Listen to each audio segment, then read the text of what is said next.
네, 49쪽에 30번 문제 보도록 하겠습니다. 탄산칼슘과 염산의 반응에서 이산화탄소의 분자량을 구하기 위한 실험이래요. 자, 가에서 충분한 양의 묽은 염산을 삼각 플라스크에 넣은 후 질량을 측정하였더니 W1이래요. 그러니까 W1은 이제 염산 더하기 플라스크의 질량이 되겠죠. 그리고 여기다가 이제 탄산칼슘을 W2를 넣었다고 했습니다. 그러면 반응하는 전체 질량은 W1 더하기 W2거든요. 근데 여기서 이제 CO2가 발생해서 빠져나가니까 그 반응 후의 질량이 W3잖아요. 그럼 여기서 W3를 뺀 게 이게 뭐냐면 생성된 CO2의 질량이 되겠죠. 생성된 CO2의 질량은 전체 반응물의 질량 W1 더하기 W2에서 이제 W3를 뺀 것만큼이다. 그 반응 전과 후의 질량 차이다. 라고 나타낼 수가 있습니다. 여기서 이제 탄산칼슘의 그 몰 질량을 A라고 했기 때문에 우리가 이제 이산화탄소의 몰 질량을 구하고 싶은 거잖아요. 문제에서 몰 질량을 구하라고 했으니까. 그래서 이거를 그냥 M이라고 한번 나타내 볼게요. M.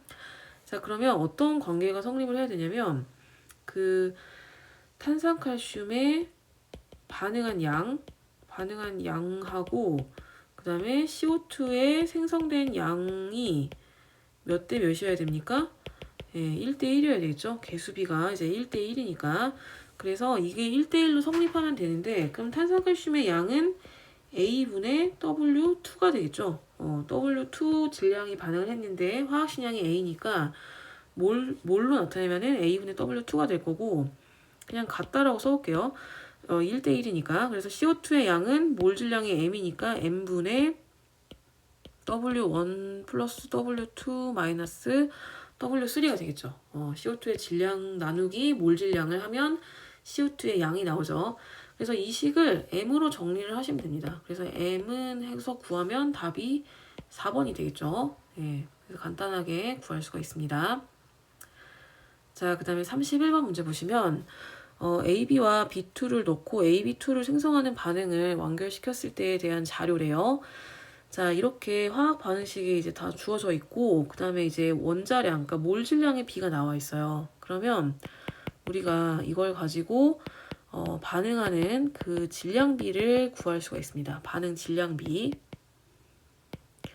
그냥 A를 7이라고 하고 B를 8이라고 해볼게요. 몰 질량을. 그러면 AB의 몰 질량은 15잖아요. 근데 15인데 그게 2몰이 반응을 하는 거니까 30이 반응한다고 볼 수가 있겠죠. 그 다음에 B2의 몰 질량은 16이죠. 그리고 AB2의 몰 질량은 23인데 이것도 마찬가지로 이제 2몰이 반응을 하는 거기 때문에 46이 되겠습니다. 그리고 반응하는 물질의 질량을 더한 게 생성하는 것과 같아야 되죠. 그래서 30 더하기 16이 46이 나와야지 이게 맞는 계산입니다.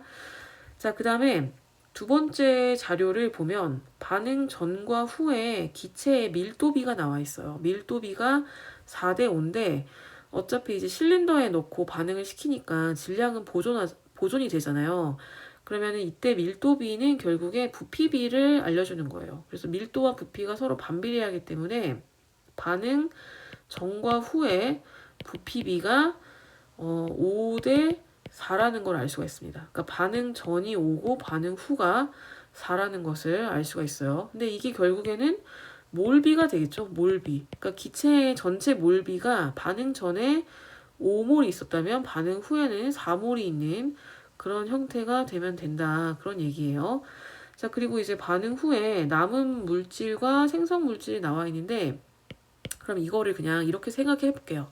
남은 반응물이 16g이다. 그리고 생성물이 23g이 생성이 됐다라고 그냥 생각을 해보겠습니다. 그러면 전체 질량이 얼마예요? 반응이 끝나고 나서 전체 질량은 39g이 되겠죠. 39g.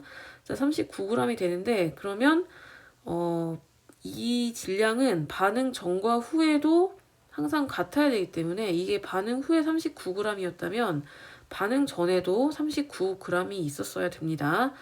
자, 이거를 이제 한번 잘 정리를 해 두시고 그러면 이제 실제 반응에 한번 적용을 해 볼게요. 반응에 적용을 해볼 건데 자, 그러면 이제 남은 반응물이 16g인데 이제 뭐가 남았는지를 모르죠. 근데 생성물은 23g이에요. 그러면 얘가 23g이 생성이 됐다. 근데 우리가 반응 질량비를 구했잖아요. 30대 16대 46이 반응한다 그랬으니까 이 AB2가 23g이 생성이 됐다는 말은 얘는 8g이 반응을 해야 되고 얘는 15g이 반응을 해야 돼요. 그럴 수밖에 없겠죠. 반응 질량비가 딱 정해져 있으니까. 자, 그런데 여기서 이제 남은 게 A, B가 남을 수도 있고 B2가 남을 수도 있습니다.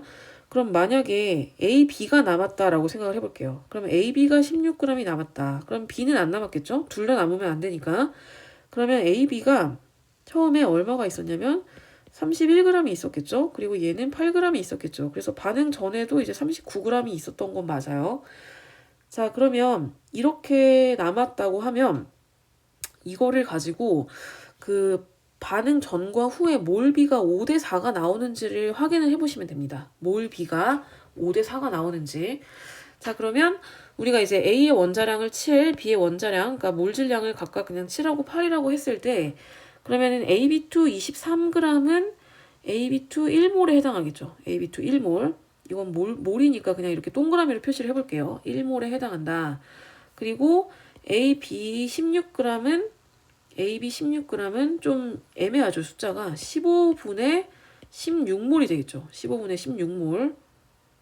왜냐면 몰 질량이 AB가 15니까 근데 16g이 남았으니까 15분의 16몰이 되겠죠. 자, 그리고 반응 전에 B2 8g은 0.5몰에 해당합니다. 0.5몰. 왜냐면 B2의 몰 질량이 16이니까.